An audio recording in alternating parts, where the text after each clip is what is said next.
თებში ჩაკარგული ქალაქის ცენტრში დგას შენობა, სადაც მეფენიც კი თავის ფეხით დადიან. გასაკვირი ამაში არაფერია. ასეთი დაწესებულებები ხომ სხვა ქალაქებშიც არსებობს. მსგავსი დანიშნულების კი, მაგრამ ასეთი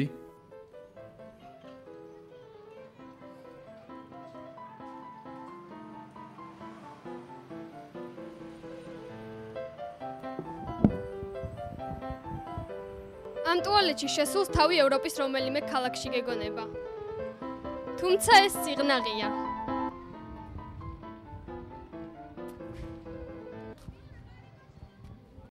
დიახ, ეს სიყვარულის ქალაქია, ტურისტული მექა. სეზონი როგორც ყოველთვის მაისში იწყება და აქ ჩამოსული ტურისტები ამ ტუალეტით ნამდვილად არ იქნებიან უკმაყოფილონი. მომსახურე პერსონალსაც აშკარად ეთყობა ევროპული ტრენინგის კვალი. სიღნაღელები შემოდიან აქ ამ ტუალეტში. 1001 კაცი შაბოთო. და ძირითადად ვინ შემოდის? ძირითადად ის შემოსული ხალხი. აგე? არის ხალხი ბათუმი, ქუთაისია, თბილისია, გორია, უკვე უცხო ხალხი შემოდის. ენაცვალე მისას, რომ აი ჩამკვდარი სიღნაღი გამააცოცხლა მეთქვი.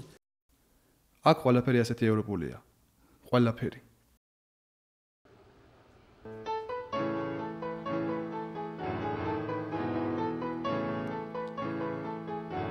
ევროპული კაზინოსა და ევროპული შადრევნის გვერდით თავს იწონებს ნამდვილი ევროპელი ვირი.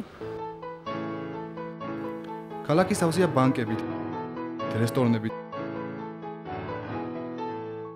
სასტუმროებით, სუპერმარკეტებით.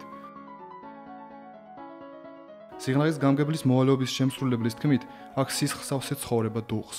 ამუშავდა უამრავი მაღაზია, საოჯახო სასტუმროები და იტვირთა გაიხსნა კიდევ ახალი ობიექტები, რომლებიც ტურისტების შემოსვლის შემდეგ მთლიანად დატვირთულია, დასაქმებულია ადგილობრივი მოსახლეობა, ადგილობრივი მაცხოვრებლები და ეს დადებითად აისახა, რა თქმა უნდა, სიღნაღზე, სიღნაღელებზე და მთლიანად სიღნაღის ბიუჯეტს.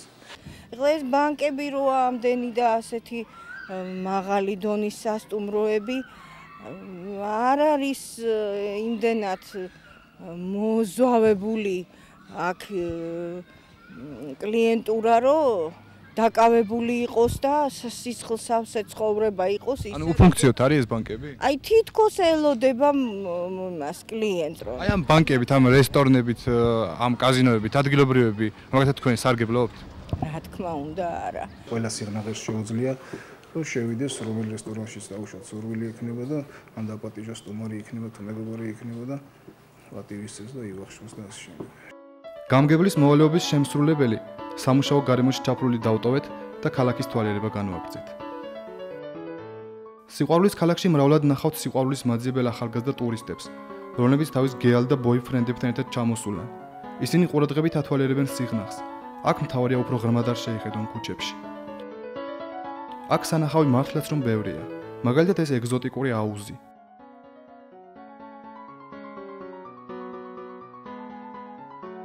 ზაფხულის ცხელ დღეებში ტურისტებს შეუძლიათ ამ აუზში გაგრილდნენ. შეუძლიათ, ოღონდ აირწინაღი დასჭირდება. გაგრილების შემდეგ თუ ტურისტები ცენტრალურ სიღნაღს 50-ოდე ნაბიჯით ჩასწნენ, ისეთი სისწრაფით გადაინაცვლებენ განსხვავებულ სამყაროში, როგორც ალისა საოცრებათა ქვეყანაში. ცენტრალური უბნებიდან სულ რაღაც 50 მეტრში სიღნაღი ასე გამოიყურება.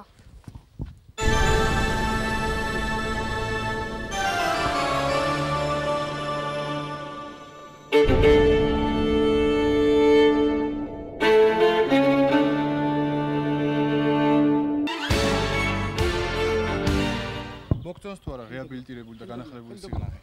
მომწონს, მაგრამ ეს ჩვენი ქუჩა არაა გაკეთებული.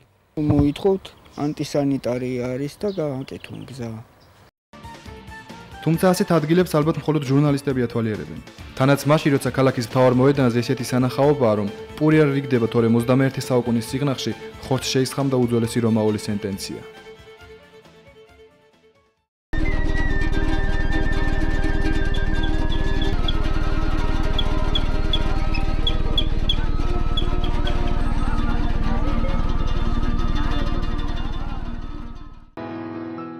ასე მხიარულად და უზრუნველად მიედინება ცხოვრება აივნებიან ქალაქში, სადაც ერთად თავს იწონებენ ევროპული რატუშა და აზიური ბაზარი, შადრევანი და ვირზე შემჯდარი პოსტალიონი, დანგრეული და აღდგენილი ქუჩები, მოკლედ სიღნაღიზირებული სიღნაღი.